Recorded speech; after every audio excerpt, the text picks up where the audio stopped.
السلام عليكم، سميتي عمر بلافريج، نائب برلماني عن فدرالية اليسار الديمقراطي. مرحبا بكم في البودكاست رقم 33. شكرا اللي باغي يدعمني، بارطاجي يوتيوب فيسبوك واتساب اللي بغيتيو.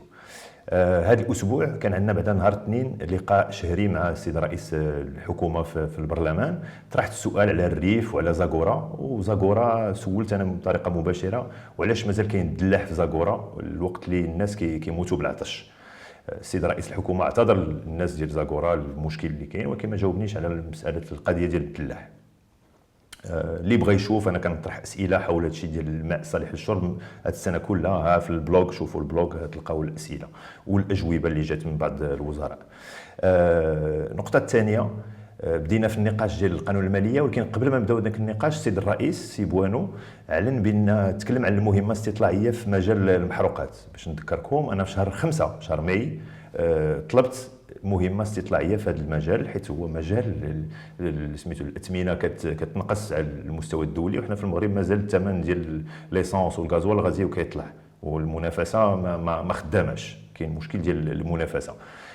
ما تقبلاتليش انا داك الطلب اللي دفعت في شهر 5. ومن بعد داز واحد 15 يوم حزب العداله والتنميه حتى هما داروا نفس الطلب ديال المهمه، ودار ديك المهمه هادشي في شهر 6. ما داروش معايا الصواب، من حقهم ما يديروش معايا الصواب، ما دخلونيش ديك المهمه الاستطلاعيه. ولكن اللي كنستغرب انا منه سك دابا حنا في شهر 7 شحال دابا 11 وهم مازال ديك المهمه ما دارت حتى شي حاجه. المبرر قال سيبوانو بان كاين قانون الماليه، ولكن من شهر 6 لدابا راه داز الوقت، وعلاش هذيك المهمه ما كدارش؟ هادشي الاشياء ديال كنعتبر انا بان كل مسؤول سياسي خصو يقوم بالدور ديالو ويشتغل بجديه. هذا هو موقفي من هذا المشكل ديال المهمه الاستطلاعيه اللي ما قامتش بالدور ديالها. قانون الماليه نهار الثلاث بدينا في المناقشه العامه هذه، باش نعطيكم فكره كانت فيها 21 ساعه ديال المناقشه. تقسمات بطريقه مسطريه، 6 سوايع للبي جي دي، 5 سوايع للبام، شي 4 سوايع ولا 3 سوايع للحزب الاحرار. وانا عطاوني 6 دقائق طبقوا المسطره باش ما داروش معايا الصواب، ما عطاونيش حتى شي 20 دقيقه باش نطرح اسئله انا للحكومه ووزير الماليه، ولكن من حقهم، ماشي ما خارقش القانون. المشكل اللي عندنا الناس في الانتخابات ما صوتوش على الفيدراليه بكثافه، فكنتمنى مستقبلا الناس تسجل في اللوائح الانتخابيه وتصوت. لا بغيتيونا نقوموا بالدور ديالنا حقيقيا، زعما اكثر من هادشي اللي كنحاول ندير انا والرفيق الشناوي. فهذا النقاش كانت مناسبه 21 ساعه باش كل نائب اللي عضو اللجنه ولا خارج اللجنه يطرح سؤال للحكومه بتوضيحات حول القانون الماليه. فانا دخلت تكلمت على بعدا اولا، قلت لهم كنستغرب انا بان العام اللي فات كان كلشي كيصفق النموذج الاقتصادي في المغرب الاغلبيه، وهذا العام بعد جا الخطاب الملكي ولا كلشي كيقول بان اعاده النظر في هذا النموذج. فهذا تناقض. انا اللي كنتمنى البلادي هي اللي من اليمين ومقتنع بالافكار اليميني يبقى يدافع على دوك الافكار اليمين، ماشي كيتقلب ملي كيسمع خطاب ملكي كيتقلب عاوتاني كيدير شي حاجه اخرى. ولكن ما فيها بس زعما هذا انا دوزت هذا الميساج وتكلمت في مجال التعليم اللي هو مهم بالنسبه ليا. كاين مجهود دار هذا العام سي فغي، تزادت شويه في الميزانيه ديال التعليم تزادت، ولكن غير كافي من جهه، ومن جهه ثانيه كاين عندنا مشكل ديال هذا التعاقد. هاد 20,000 منصب شغل بالتعاقد انا خلق لي مشكل، حيت علاش بعد التعليم بوحده اللي فيه التعاقد اولا، ثانيا هاد المتعاقدين شنو نديروا من بعد ما يدوز داك العقد ديالهم عام ولا عامين شايف فين يكونوا. فخص التعليم، مجال التعليم خصو شويه الاستقرار، الرجال والنساء التعليم راه خصهم شويه الاستقرار، حيت هما اللي راه محتاجين لهم، هما اللي كيبنيو الاجيال القادمه.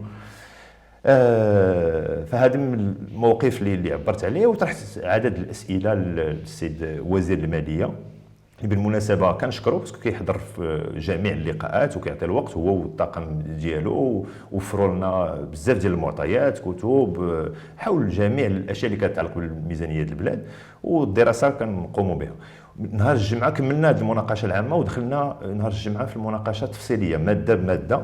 هذه في هذه الاوراق هادو راه كاينين كلهم في لو سيت، اللي كيهتم بالسياسه في البلاد يمشي يقلب في لو سيت. ها الموقع الالكتروني ديال السيت مينيستير دي فينانس finance.gov.ma.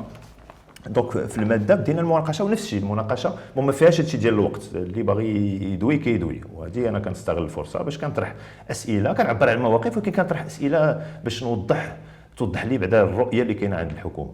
مثلا البارح بدينا بالجمارك.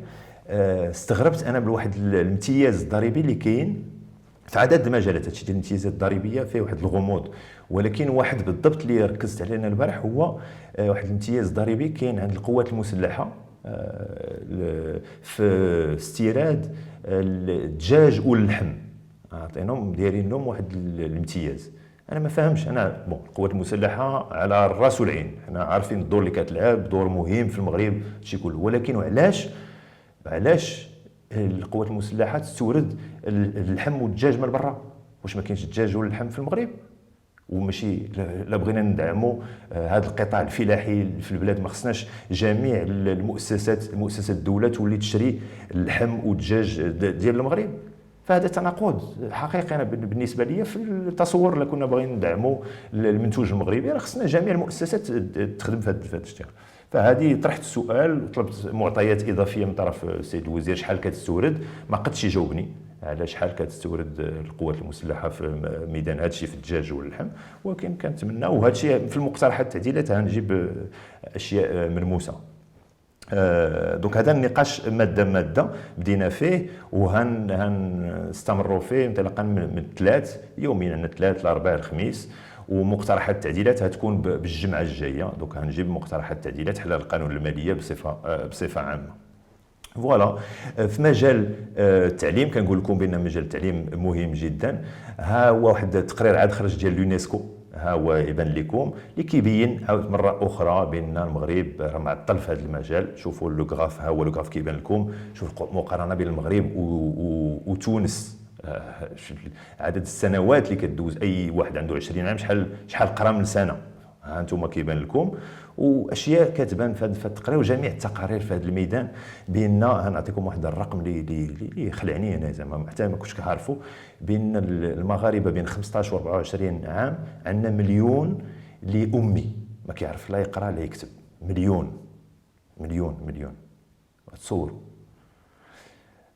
باش ما نكثرش بزاف عليكم، راه كثرت شويه يمكن هذا الاسبوع. كتاب انا باش كنقرا واحد الكتاب حاليا ديال اغوكي موغاكامي.